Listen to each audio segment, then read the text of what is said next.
तलबा और तालबात Farooq foundation online school के ज़रिए यकसा निसाब के मुताबिक तालीम हासिल करें। अगर हमारी वीडियोस पसंद आएँ तो चैनल को सब्सक्राइब करें और दोस्तों के साथ शेयर करें और बेल आइकन को लाजमी प्रेस करें ताकि आने वाली नई तालीमी वीडियोस आपको मिल सके। बिस्मिल्लाहिर्रहमानिर्रहीम। अस्सलाम वालेकुम स्टूडेंट्स, कैसे हैं आप सब? उम्मीद है आप सब खैरियत से होंगे। बच्चों, ऑनलाइन स्कूल से आप मुकम्मल तालीम हासिल करके बोर्ड का इम्तिहान बराए जमात नाहम दहम बेहतर तौर पर पास कर सकते हैं। आप अपनी उम्र और तालीम के मुताबिक मज़ीद तालीम हासिल करें। वालिदैन से फ़ोन या कंप्यूटर पर हमारी वीडियोस के ज़रिए तालीम हासिल करने की दरख्वास्त करें। रोज़ाना 1 से 2 घंटे ऑनलाइन पढ़ाई करें और जब आप स्कूल जाएंगे तो आपको मज़ीद किसी मदद की ज़रूरत नहीं होगी। इस तरह पढ़ाई करके अपना वक़्त और वालिदैन के अखराजात में बचत कर सकते हैं। ऑनलाइन स्कूल की कोई फ़ीस नहीं है। आप ज़ूम पर भी क्लासेस का फ़ायदा उठा सकेंगे। हर मज़मून की मुकम्मल तालीमी वीडियोस मौजूद हैं। स्टूडेंट्स, हम मूव करते हैं अपने नेक्स्ट टॉपिक की तरफ, जो कि रिलेट है प्रोग्रामिंग बेसिक्स से relate. Students, programming basic article 1.2 main topic है। हम इससे पहले जो स्टडी किया था उसका एक रिव्यू मैं आपको दे दूं। पहले जो बताया वो मैंने आपको रूल्स के बारे में बताया था। कौन से रूल? प्रोग्राम राइट करने के रूल्स। हम उन रूल्स को फॉलो करते हैं, हम उन रूल्स पर अमल करते हैं। किस लिए? राइटिंग के लिए, लिखने के लिए। कहाँ पर लिखना है? प्रोग्राम बनाते हुए लिखना है, प्रोग्रामिंग लैंग्वेज में लिखना है। हर लैंग्वेज के अपने रूल हैं। सी लैंग्वेज जो हम पढ़ रहे हैं इसका अलग रूल है, C++ के अलग हैं, C# के, जावा के। तो हर एक के अपने अपने रूल्स हैं। इन रूल को, इन असूलों को जो कि यूज़ होते हैं किस लिए? प्रोग्राम लिखने के लिए। इन रूल्स को हम सिंटैक्स कहते हैं। हम आर्टिकल 1.2 प्रोग्रामिंग बेसिक में हमने स्टार्ट किया था सिंटैक्स से। हम उन रूल्स को सिंटैक्स कहते हैं। The grammatical rules for writing program is called syntax. यानी आपकी वो ग्रामर होती है, आप उस ग्रामर के रूल्स को फॉलो करते हैं। किस लिए करते हैं? प्रोग्राम राइट करने के लिए, लिखने के लिए। जैसे स्टूडेंट्स, आप उर्दू लिखते हैं, इंग्लिश लिखते हैं, तो इनके अपने रूल्स हैं। उर्दू को लिखने के अलग रूल्स हैं, इंग्लिश को लिखने के अलग रूल्स हैं। उन रूल्स को फॉलो करके आप अपने सेंटेंसेस, आप अपने जुमले लिखते हैं। इसी तरह कंप्यूटर की लैंग्वेज, प्रोग्रामिंग लैंग्वेज जो कहलाती है, आपने अगर उधर अपना प्रोग्राम लिखना है तो उधर आप कुछ रूल्स को फॉलो करेंगे और फिर आप अपना प्रोग्राम लिख सकेंगे। तो उससे रिलेट हम मूव करते हैं अपने टॉपिक की तरफ। जो आज का टॉपिक है वो रिलेट है reserved words.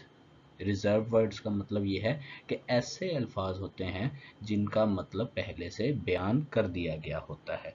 These are the words that have predefined meaning in C language.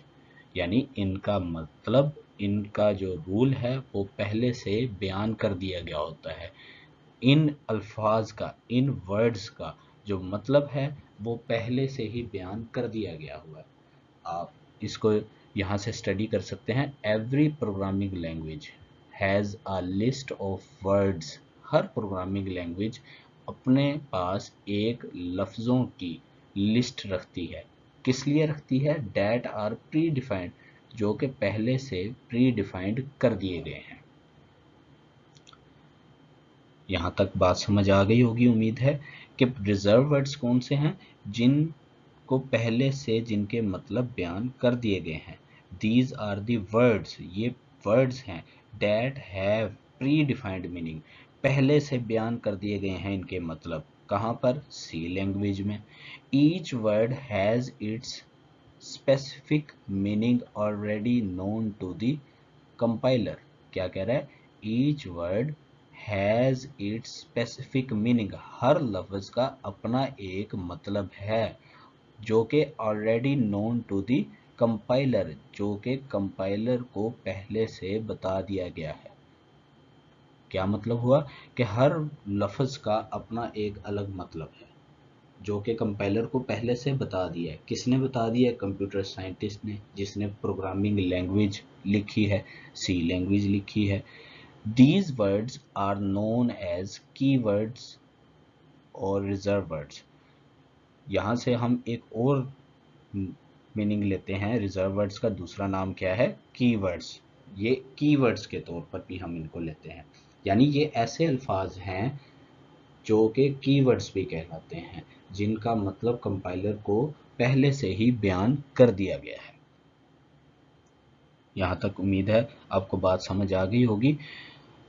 If a programmer gives them a definition of his own, अगर वो एक प्रोग्रामर जो प्रोग्राम लिख रहा है राइटिंग के दौरान अपनी तरफ से उनको कोई डेफिनेशन अलग और नई डेफिनेशन दे देता है, फिर क्या होगा? It causes a syntax error. तो ये एक एरर देता है जो कि क्या कहलाता है? सिंटैक्स एरर, जिसके बारे में हमने अभी मैंने आपको रिव्यू भी दिया था कि वो ग्रामेटिकल रूल्स जो कि प्रोग्रामिंग के दौरान यूज़ किए जाते हैं, किस लिए यूज़ किए जाते हैं? राइटिंग अ प्रोग्राम, प्रोग्राम लिखने के लिए, तो वो तो सिंटैक्स कहलाता है। लेकिन आपने अगर इन रिजर्व वर्ड्स को एक अपनी तरफ से नया मीनिंग दे दिया, नई डेफिनेशन दे दी, तो आपको एरर जो आएगा वो कौन सा आएगा? Syntax error. हमारे पास नीचे एक ये टेबल दिया गया है। इस टेबल में क्या बताया गया है कि सी प्रोग्रामिंग लैंग्वेज में जो रिजर्व वर्ड्स यूज होते हैं वो कौन कौन से हैं। देयर आर 32 की वर्ड्स, 32 रिजर्व वर्ड्स, 32 वर्ड्स हैं, 32 की वर्ड्स हैं जो कि सी लैंग्वेज में लिखे जाते हैं। ये आपके सामने है। Auto, break, case, character, constant, continue, default, do, if, go to, ये सारे रिजर्व वर्ड्स हैं। अब एक मैं आपको एग्जांपल देता हूँ। अब ये इफ का एक रिजर्व वर्ड है, इसका जो मकसद है, इसकी जो डेफिनेशन है वो पहले से बयान कर दी गई है।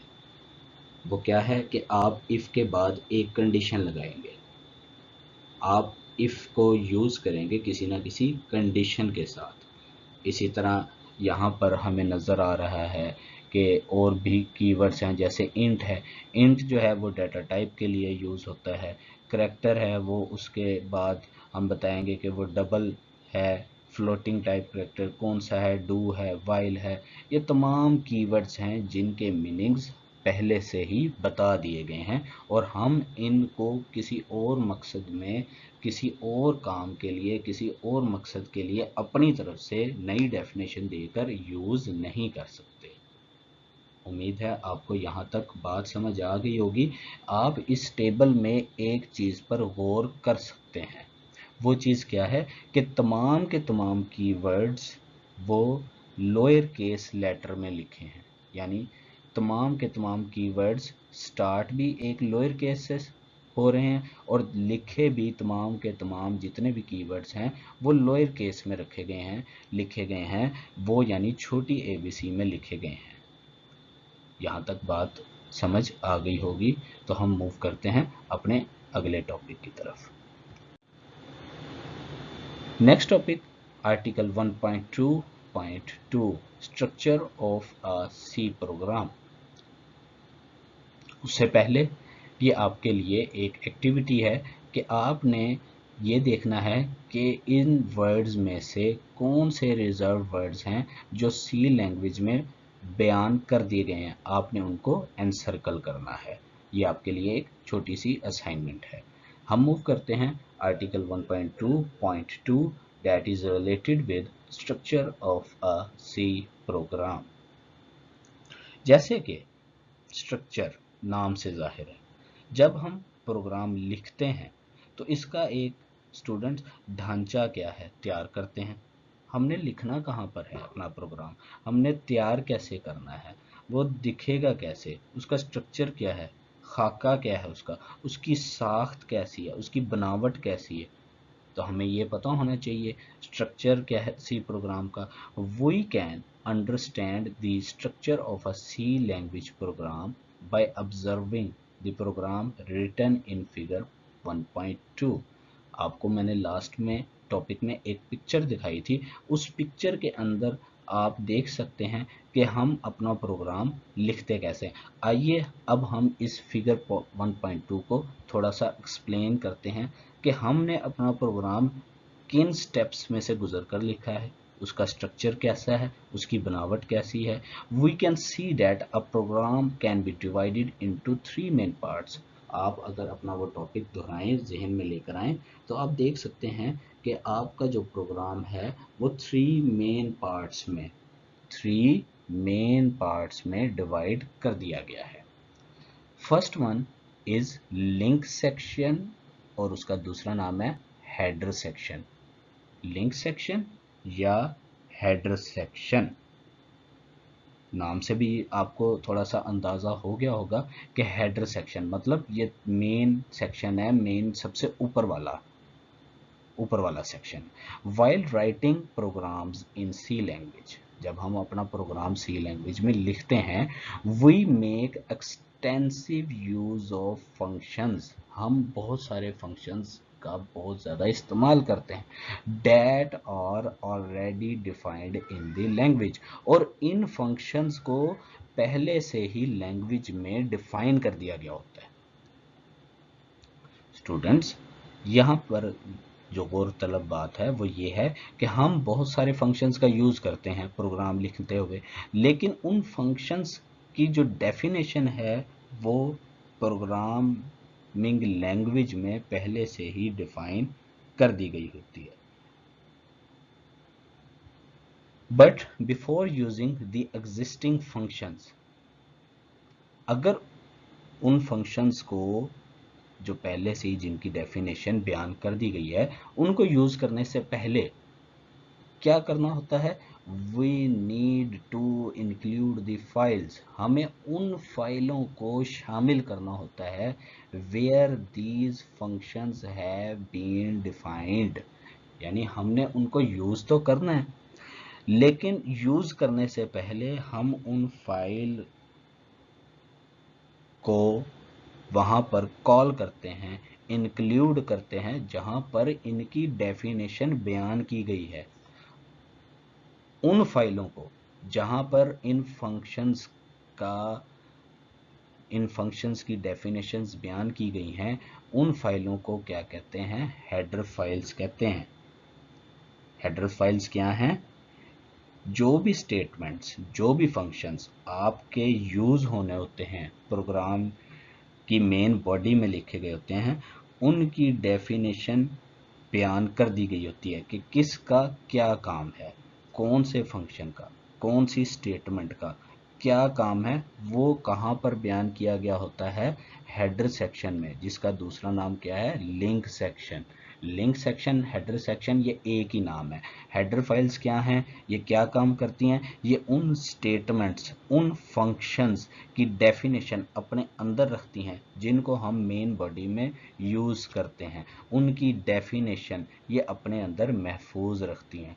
We include these header files in our program, हम अपने प्रोग्राम में इन हेडर फाइल्स को यूज़ करते हैं।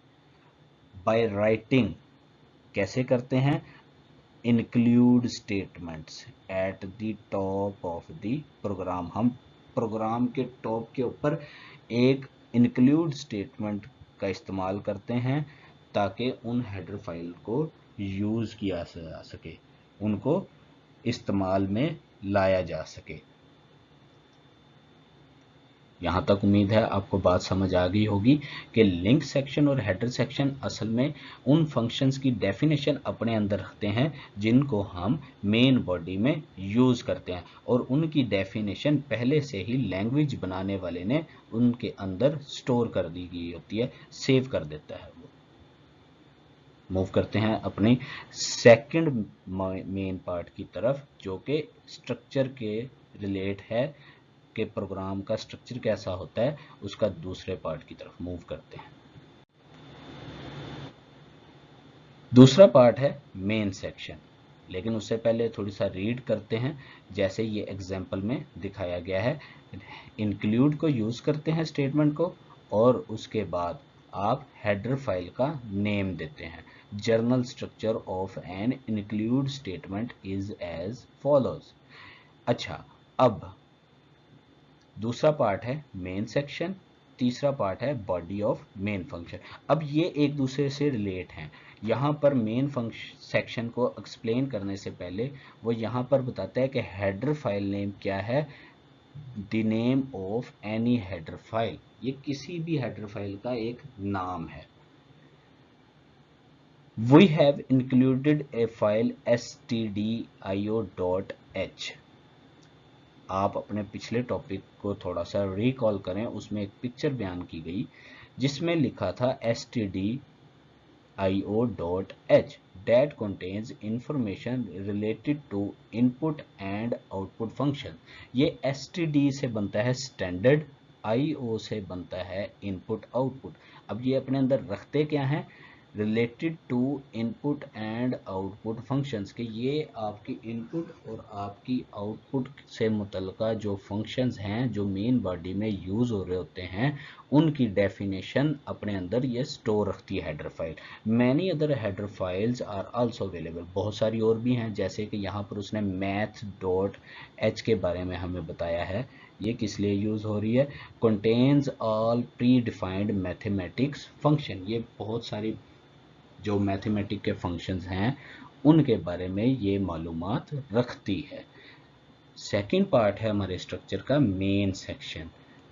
Main section it consists of a main function. Main function को लिखने का तरीका भी बताया कि इसके अंदर एक मेन फंक्शन होता है जहां से हमारा मेन जो फंक्शन है वो स्टार्ट होता है, उसको हम बयान करते हैं। Every C program must contain a main function, हर सी प्रोग्राम को एक मेन फंक्शन होना चाहिए। And it is the starting point of the execution, कि आपने जब अपने प्रोग्राम को चलाना है तो आपका जो स्टार्टिंग पॉइंट है वो इस मेन फंक्शन से स्टार्ट होता है। यहाँ तक उम्मीद है बात समझ आ गई होगी कि पहले हेडर फाइल है जो फंक्शंस की डेफिनेशन अपने अंदर स्टोर रखते हैं, जिनके मकसद पहले से बयान कर दिए गए हमें, वो हेडर फाइल्स हैं। फिर मेन सेक्शन है जहाँ पर आप अपना मेन स्टार्टिंग पॉइंट है, जो आपका मेन फंक्शन का स्टार्टिंग पॉइंट है जिसने एग्जीक्यूट होना है। तीसरे नंबर पर स्टूडेंट्स आता है बॉडी ऑफ मेन फंक्शन, कि उसकी बॉडी कैसी है। द बॉडी ऑफ मेन, यानी इसकी जो मेन सेक्शन की जो बॉडी है, इज इंक्लूड इन द करली ब्रेसेस।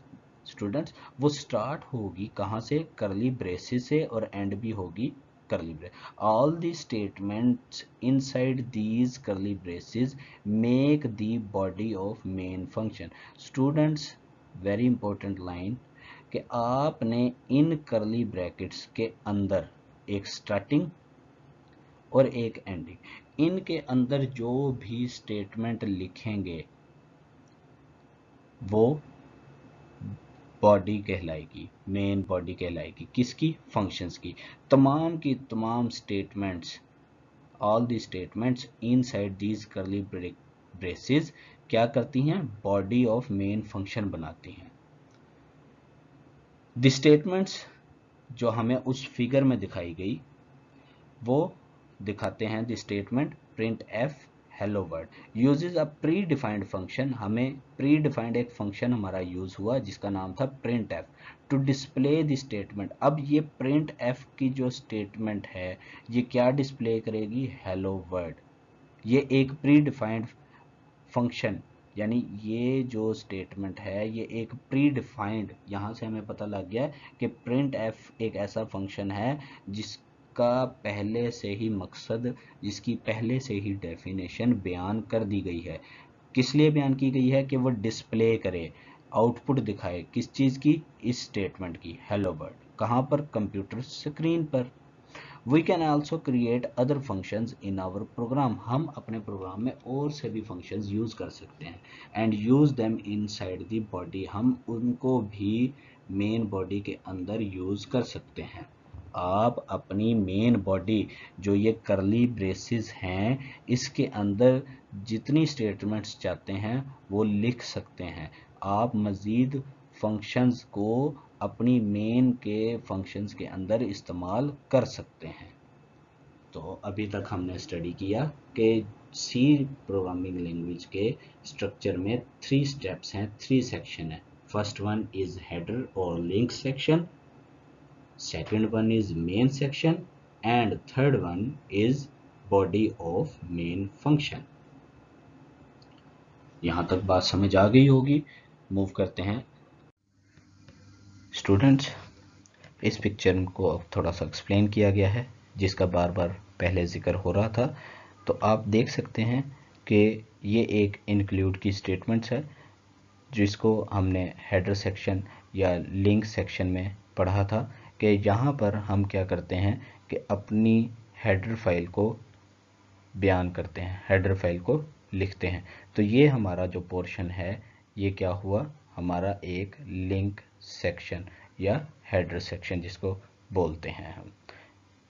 उसके बाद आपके सामने यहाँ पर मेन सेक्शन दिखाया गया है। ये है मेन सेक्शन जहाँ पर क्या किया जाता है? फंक्शन को बयान किया जाता है। यहाँ पर मेन फंक्शन को बयान किया जाता है। ये हमारा मेन सेक्शन है जिसके अंदर हम अपने फंक्शन को बयान करते हैं। और थर्ड वन, ये वाला पोर्शन जो है ये उस फंक्शन को जिसको हम यहाँ पर यूज़ करते हैं उसकी बॉडी है। ये हम बॉडी का इस्तेमाल यहाँ पर किससे करते हैं कि ब्रैकेट्स, करली ब्रैकेट्स से स्टार्ट करते हैं और करली ब्रैकेट्स से एंड करते हैं। हमने जितनी भी स्टेटमेंट होती है जो हमने लिखनी है, जिससे हमने काम लेना है, हमने इन ब्रैकेट्स के अंदर उनको लिखना है। और यहाँ पर आप देख रहे हैं कि जो भी स्टेटमेंट एंड हो रही है वो एक सेमी कॉलन के निशान से एंड हो रही है। तो यहाँ से हम देख सकते हैं कि हमारा जो स्ट्रक्चर है वो 3 पोर्शन पर मुश्तमिल है। फर्स्ट वन लिंक सेक्शन और header section, second one is main section, third one main body of function. यानी मेन सेक्शन में आप फंक्शन बयान करते हैं और यहाँ पर उस फंक्शन की बॉडी है जिसको आप स्टेटमेंट्स के तौर पर लिखते हैं। और इन स्टेटमेंट्स का जो मकसद है, जो डेफिनेशन है, वो कहाँ पर डिफाइंड है? इस लिंक सेक्शन में। यहाँ पर इसकी डेफिनेशन बयान कर दी गई है इन हेडर फाइल्स में। तो उम्मीद है कि इस पिक्चर से आपको समझ आ गई होगी। अब हमारे पास उस प्रोग्राम को, उस स्ट्रक्चर को फॉलो करने के कुछ इम्पोर्टेंट नोट हैं। वो क्या हैं? Following points must be kept in mind in order to write correct C language programs syntactically. यानी आपने उस सिंटैक्स को फॉलो करते हुए, उस रूल को, ग्रामेटिकली रूल को फॉलो करते हुए आपने करेक्ट सी प्रोग्राम कैसे लिखना है। फर्स्ट वन है the sequence of statements in a C language program should be according to the sequence in which we want our program to be executed. Students, आप जो main body के अंदर जितनी भी स्टेटमेंट्स लिखेंगे वो जब एग्जीक्यूट होंगी, जब वो चलेंगी, वो 1 बाय 1 अपने ऑर्डर पर चलेंगी। इसका मतलब क्या है कि आप पहले नंबर पर जो राइट स्टेटमेंट करेंगे, जो स्टेटमेंट लिखेंगे वो सबसे पहले चलेगी, सेकंड पे जो लिखेंगे वो उसके बाद चलेगी, थर्ड पर जो लिखेंगे वो उसके बाद चलेगी। यानी कि should be according to the sequence in which we want our program to be executed. यानी वो सीक्वेंस को फॉलो करते हैं। सेकंड जो नोट है, C language is case sensitive. Case sensitive का मतलब ये है कि आप इसको if a keyword is defined with all small case letters, अगर कोई कीवर्ड जिसको सिर्फ छोटी ABC के लेटर्स में लिखा गया है, we cannot capitalize any letter, हम उसको बड़े हरूफ में बड़े लेटर्स में नहीं लिख सकते। जैसे वो एग्जांपल देता है कि int int is different from capital caps letters int। Farmer यानी जो पहले बयान किया गया है ये एक कीवर्ड है, वेयर इज लेटर यानी बाद में आने वाला ये एक कीवर्ड नहीं है।